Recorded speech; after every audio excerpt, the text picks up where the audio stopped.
no introduction, but for those of the younger lot who missed him, he is the co-founder of the great company called Apple, and recently he was the star on Dancing with the Stars. Steve, it's a pleasure to welcome you. Great to be here. I don't want to take you back all the way to Apple days. Apple's doing great. People still adore its products. But how have you seen technology, the evolution of technology since that time? These are great times. You know, sometimes I think, gosh, I wish I were young now and I could grow up and be a student and use these computers from the time I was born and just have it a part of my life, because computers were a part of my life. But then I think back and I say, no, I got to see the before and the after. And this has been the most momentous change. Every single thing I do in my life somehow involves a computer. I mean, even if I'm using, if it's a microwave oven, if it's a dishwasher, it's got a little computer inside. It's going to be. Our cars sometimes have 200 computer chips in them. So the amount of change is so incredible. In the earliest days, every time there was a new change, as the chips were getting denser and denser, cheaper and cheaper, more and more on the same chip, you have new things every week, every month were coming out, and you realize, oh my gosh, for the rest of my life, here's something I'm going to be using. Here's something new. Here's something revolutionary. And now it's a little more subtle, the changes. It's sort of expectable. I love the trend towards especially the internet now coming down to our phones. You know, I want to build my question on technology aspect of innovation, and obviously we keep going back to Apple, and it continues to come up with great products. But Silicon Valley has always been the bastion of innovation and entrepreneurship. Do you think, in the present circumstances, are we losing some of the sheen to other competitors around the world, or do you think we're going to remain at the competitive edge? You know, in the end, technology, I even thought this way back in the early days when Silicon Valley was just changing its name from Santa Clara Valley to Silicon Valley. I thought, well, my gosh, it all boils down to intelligence, things that you're taught in universities about engineering. And the papers that scientists write from other countries are just about at the level of the top companies in the world, like Intel and others that made chips in Silicon Valley. And I thought, my gosh, eventually they really have the smarts, and that's what it's all about. So Silicon Valley, you hear about Silicon Valley popping up in places all over the country, and in Canada, and in other countries, and Taiwan, and they all talk about this is our Silicon Valley of our country. And it's actually very easy to do. And the thing is, we still have such a huge mass. There's a big inertia. We have so many companies around here that are all technology-oriented. Their engineers will stand off and come up with new ideas and start their own companies. And even when we're in a recession, and there are, and we have a lot of unemployment here, we still have so much in that regard of technology compared to really anywhere else in the world. And it won't change quickly is what I'm saying. It'll change gradually over a longer time if we go down. We have gotten into, look, what do we do for our engineering? A lot of times we'll just outsource it. Russia here, and launch from India, and get all these things. It's so easy to do with the internet, to have your development teams in other places. And I look at myself as like a citizen of the world, and you really should buy it from where it's the cheapest. We wouldn't care. We're in California. We wouldn't care if we bought some resource we needed or we put a factory into the state of Tennessee. Why should we care if we put our factory in China or wherever? And the same thing goes for any of the resources you use, including engineering. You really want to get it at the most efficient prices so you can build your product and sell it the most. That brings me to the next question is, as we move forward, we are also scared of competition from around the world, so countries like India and China cropping up. How do you think we can remain at the cutting edge of technology and still be able to partner with these countries? Yes. We in Silicon Valley have a culture of trying to think of things first and being ahead and being leaders and thinking of new ideas, applying science, developing the newest chips, applying the newest chips. So it's in our culture to be out there. Now, sure, they're going to start up and have some new devices ahead of us.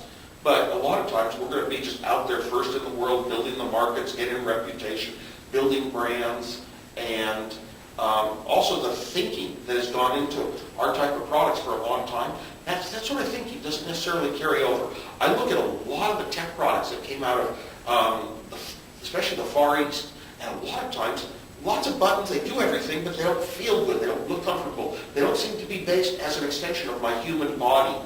And only a few, maybe in the place I was growing up, Sony was famous for the products that had the cleanest look and style and stuff like they design things for your body. When I buy certain cars, like a Mercedes, it feels like it was designed as a world around me as the center of the universe. And that's the feeling that I go for. I believe that the person is more important than the technology being able to do things. You know, I need to bring up the Indian entrepreneurial ecosystem here in the Valley. You probably have been running into them right from the early days. What is your take on India's education system and the kind of engineers they export here and how they have now transformed themselves from professionals to entrepreneurs to now venture capitalists? Just your take on it. Indians here in the Valley, all over the place, are the smartest people. Whether it's in high school, you go to high school, the smartest debaters. I mean, I hate to say it, but they just stand out. I don't know if it's in their family. It's, it's important to be smart, but it's obviously a higher value and a higher part of the culture than here. Everywhere I go, it's like half of your top engineers are always going to be Indian. It just seems that way. And I admire it. I love it. And I love the ones that I meet that are out in India. The companies that I've been fortunate to meet and speak for, like Infosys. I mean, very, very bright people who are right on the mark and, not just taking their position, but they're brilliant thinkers. That here is how certain technology should be applied. Here are the right ways and the wrong ways and the formulas that work. Good thinking. What would you advise to emerging entrepreneurs who are now trying to, aid people like you? Yeah. How has the scenario changed from back then to now? And how you need to have the smarts, but at least something more beyond the smarts. Yes. What would be your advice to them? Emerging entrepreneurs, I look at Apple as a real good example. And here was Steve Jobs, and he had all the entrepreneur spirit to go everywhere in the world, move the world forward, start companies, build products that you can make money off, and build bigger companies. And you have to have that. You have to be willing to solve any problem. And he had an understanding of the disciplines. He could listen and talk and relate and think well about marketing, about engineering. He could understand it, even if he couldn't do it. And then there was myself. Very creative. I could kind of do every little bits of the computer, the hardware, the software, this and that, a rare resource. So the entrepreneurs really have to find those creative people that want to do something in life. And I think the entrepreneurs have to be willing to shift and say, here's a person who wants to build a better bicycle so badly. He has this great idea.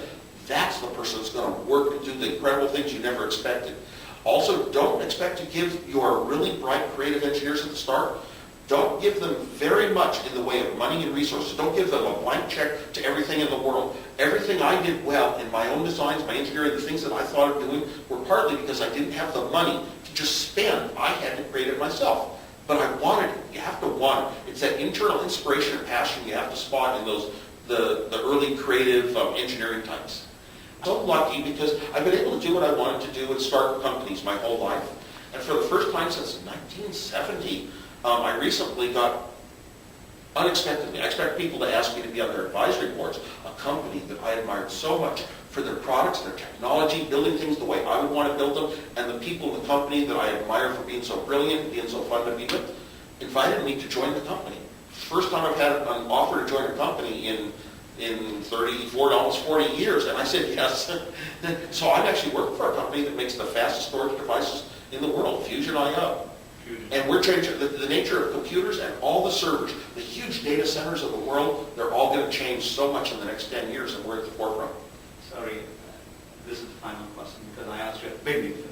How was your experience at Dancing with the Stars? Dancing with the Stars, I felt everything I did in my life, starting Apple, everything that got me somewhere to be on that show, I was so thankful for. How can anyone ever be so lucky to be in this incredibly magnanimous, glorious place and to be somehow at a level of respect or well thought of to be there? So lucky. I mean, it was hard because I never knew what dancing was. It was the hardest, the furthest thing from anything I'd ever do in my life. And I worked 6 hours a day, dripping sweat, drinking water, just trying to stay on my feet, everything aching all over for weeks, hoping I could learn a dance by time for TV. But it made it that much more fun because it was so hard of a job. It was, the fight, the energy you put into something makes the value. Steve, thank you so much for sharing your thoughts. Really appreciate your time. Okay, thank you.